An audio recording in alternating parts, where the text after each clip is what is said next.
Júlia Pontés. I'm Brazilian-Argentinian, currently living in New York.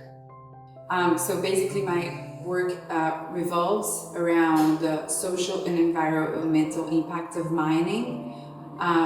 During the first part of my career, I transitioned 10 years ago from working as a public officer in Argentina, and then when I switched to photography, I was pretty sure that I wanted to remain working, serving a wider purposes, I would guess, like as working with social issues, basically.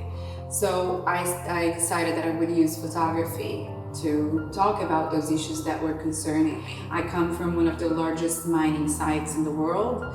My entire culture is defined by mining activities, where it has happened for the past 320 years in Minas Gerais, Brazil.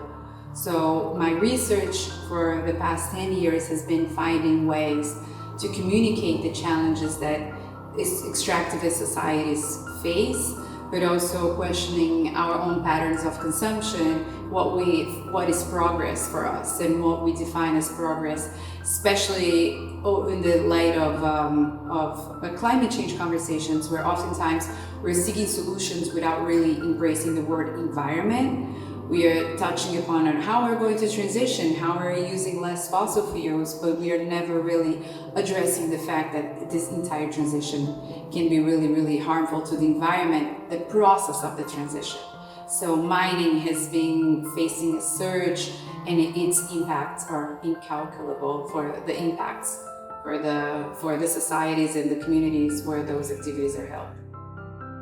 So this work here is what I call an expanded cartography project.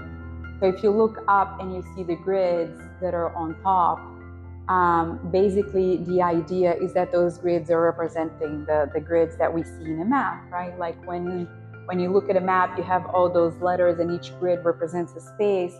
And the idea with this project was to expand the layers of a map, right? All the things that happen and we don't think about when we look at a map, like what are, who lives there? What is the history? What are the materials? What are the rocks? So as a parent, it's so hard to keep producing art, and especially when your kids are young. And on top of that, as an educator, right, we have a specific time of the year when we are available. And I feel that being at McColl is a real gift and blessing, because not only I have the support to keep working, but also the support with my daughter herself, and the space is large enough. I made her a workstation, so basically while I am working, she can keep exploring and painting. She's 3, so this is her workspace, right? So she can come here. There are toys that were on the closet downstairs of, everything is from McColl. I don't know any other parent-focused residency that gives this amount of support to a parent to thrive as an artist.